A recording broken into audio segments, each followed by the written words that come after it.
তৃণমূল কংগ্রেসের পঞ্চায়েত মহিলা প্রধানের শ্লীলতাহানি করার অভিযোগ দলেরই পঞ্চায়েত মেম্বারদের বিরুদ্ধে। আতঙ্কে প্রধান, নেজার থানায় অভিযোগ।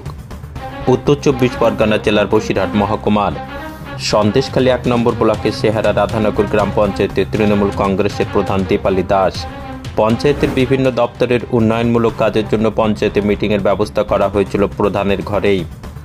সেই মিটিং চলাকালীন হঠাৎই পঞ্চায়েতের 2 সদস্য সাজিদুল ইসলাম গাজী ও গফফার সর্দার তারা প্রধানের একাধিক দুর্নীতির কথা সামনে এনে মিটিং ভণ্ডুল করতে চায়। তারই প্রতিবাদ করতে প্রধানের ওপর হামলা চালিয়ে মারধর করে জামাকাপড় ছিঁড়ে দেওয়া হয় এবং দরকারি কাগজপত্র ছিঁড়ে টুকরো টুকরো করে দিয়ে চেয়ার টেবিল পাকা ভাঙচুর করে। এই ঘটনার পর নিরাপত্তাহীনতায় ভুগছেন পঞ্চায়েত প্রধান সহ বাকি সদস্যরা। তারা চাইছেন অবিলম্বে দোষীদের গ্রেপ্তার করা হোক। এই ঘটনার পর সেহারা রাধানগর এলাকায় নেজার থানার আউটপোস্টে পঞ্চায়েতের 2 সদস্যের বিরুদ্ধে লিখিত অভিযোগ জানায় প্রধান দীপালি দাস। সেই অভিযোগ পাওয়ার পরেও পুলিশ কাউকে গ্রেপ্তার করতে পারেনি। তার কারণ তারা সন্দেশখালীর বিধায়ক সুকুমার মাহাতোর অনুগামী বলে পরিচিত। এরপর আজ গ্রামবাসীরা একত্রিত হয়ে পঞ্চায়েত অফিসের সামনে দোষীদের গ্রেপ্তার ও বিধায়ক সুকুমার মাহাতোর শাস্তির দাবিতে বিক্ষোভ দেখাতে শুরু করে। তাদের দাবি, সুকুমার মাহাতো দলের বিধায়কে দলেরই মহিলা প্রধানের উপরে হামলা চালিয়েছে, যা একেবারেই নিন্দনীয়। একজন পঞ্চায়েত মহিলা প্রধানের যেভাবে গায়ে হাত দিয়ে শ্লীলতাহানি করা হলো, তাতে করে আতঙ্ক রয়েছে গোটা গ্রাম। অবিলম্বে দোষীদের দৃষ্টান্তমূলক শাস্তির দাবিও জানিয়েছেন তারা। এই ঘটনায় সন্দেশখালীর বিধায়ক সুকুমার মাহাতো পুরো বিষয়টি এড়িয়ে গিয়ে তিনি জানিয়েছেন, বিধায়ক যদি দোষী হবে তাহলে কেন বিধায়কের নামে থানায় অভিযোগ করা হলো না? যাদের বিরুদ্ধে অভিযোগ করা হয়েছে তারা প্রতিবাদ করতে গিয়েছিল প্রধানের দুর্নীতির বিরুদ্ধে। তাদের উপরও হামলা চালিয়ে মারধর করা হয়েছে। প্রধান দুর্নীতির সঙ্গে জড়িত রয়েছে। খোদ দলের বিধায়ক দলের পঞ্চায়েত প্রধানের বিরুদ্ধে দুর্নীতির অভিযোগ তুলছে। তাহলে কি সন্দেশখালীর গোষ্ঠীদ্বন্দ্ব আরও একবার প্রকাশ্যে উঠে এলো, না এর পেছনে অন্য কোনো কারণ রয়েছে? আজকে পঞ্চায়েতে বিক্ষোভ দেখানোর মূল উদ্দেশ্য একটাই। আগের দিন একটা মেম্বারদের মিটিং ছিল, জেনারেল মিটিং। সেখানে আমাদের পঞ্চায়েতের প্রধান, মহিলা প্রধান, তার সঙ্গে ধস্তাধস্তি করা, তাকে মারধর করা হয়েছে, তার শ্লীলতাহানি করা হয়েছে এবং সাধারণ মেম্বারদেরকে মারধর করা হয়েছে।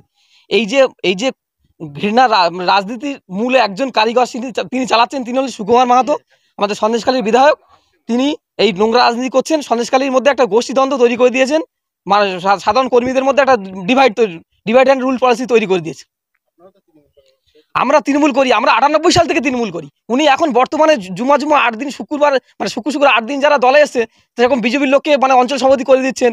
যারা দলের হয়ে খাটেনি, লোকসভা নির্বাচনে বিজেপির হয়ে সুশ্রুতি দিয়েছে, বিজেপির হয়ে ভোট করেছে, বিজেপিতে ভোট দিতে বলেছে, তাদেরকে উনি দলের মাথায় বসাতে চাইছেন।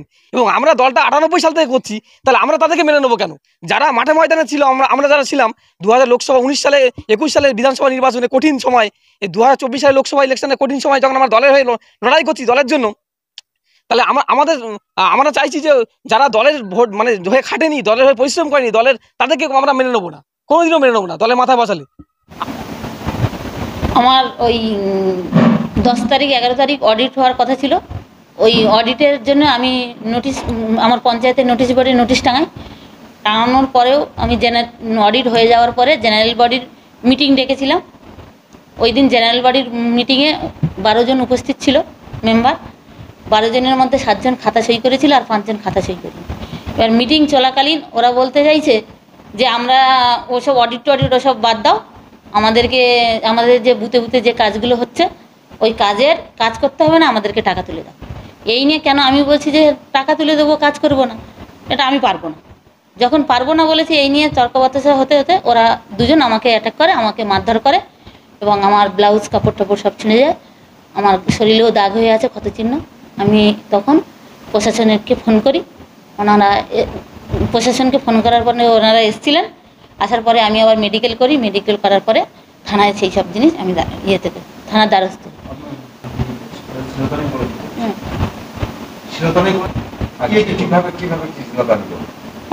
কাপড় টেনে, ব্লাউজ টেনে সব ছিঁড়ে দিয়েছে। এইগুলো আমার দাগ হয়ে আছে এখনো পর্যন্ত। আমি হসপিটালে গিয়ে মেডিকেল করার পরে থানায় গিয়ে জানাই।